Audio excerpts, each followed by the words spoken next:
Syria के दमिश्क और होम्स में इजरायली हमलों में एक व्यक्ति की मौत, कई घायल। सीरिया की राजधानी दमिश्क और मध्य प्रांत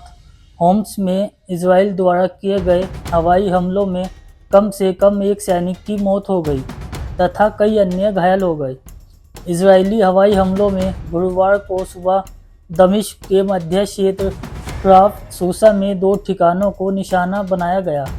जिनमें से एक आवासीय भवन था तथा होम्स के ग्रामीण क्षेत्र में एक सैन्य ठिकाना भी शामिल था। सीरिया की सरकारी समाचार एजेंसी सना ने एक बेनाम सैन्य सूत्र का हवाला देते हुए कहा कि गुरुवार को लगभग सुबह 3:40 पे इजरायली दुश्मन ने सीरिया के कब्जे वाले गोलान और उत्तरी लेबनान की दिशा से हवाई हमला किया, जिसमें दमिश्क के काफर सूसा पड़ोस में 2 बिंदुओं और होम्स ग्रामीण इलाके में एक सैन्य बिंदु को निशाना बनाया गया। इसमें कहा गया कि हमले में एक सैनिक कर्मी की मौत हो गई और 7 अन्य घायल हो गए। अमेरिका को इजरायली हत्या मशीन को हथियार देना बंद करना चाहिए, सीरियाई राजदूत। बुधवार को संयुक्त राष्ट्र में सीरिया के राजदूत हुसैन अल-दहक ने संयुक्त राष्ट्र सुरक्षा परिषद की बैठक में कहा कि कब्जा करने वाली इकाई के मुख्य समर्थन के रूप में संयुक्त राज्य अमेरिका को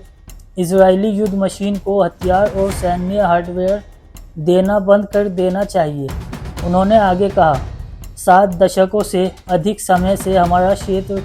इजरायली कब्जे फिलिस्तीन, सीरिया और लेबनान के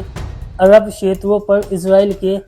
निरंतर कब्जे तथा कब्जे वाले अधिकारियों द्वारा लगातार किए जा रहे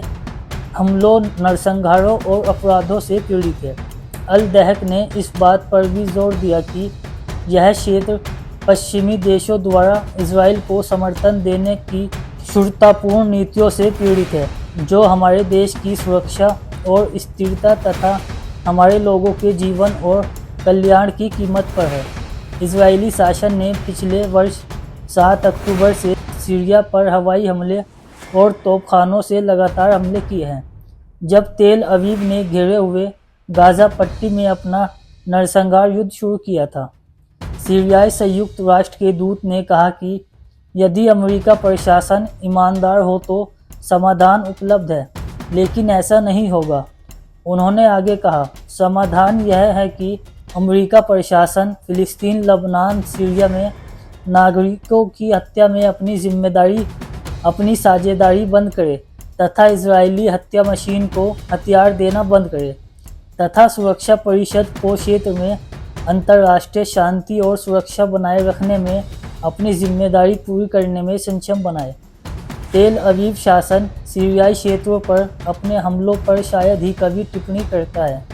जिसे कई लोग आतंकवाद का सामना करने और उसे नष्ट करने में सीरियाई सरकार की अभूतपूर्व सफलता के प्रति एक प्रतिक्रिया के रूप में देखते हैं। दमिश्क ने बार बार संयुक्त राष्ट्र सुरक्षा परिषद से सीरिया की सार्वभौमिकता और क्षेत्रीय अखंडता का उल्लंघन करने वाले शासन के हमलों को रोकने का आग्रह किया है।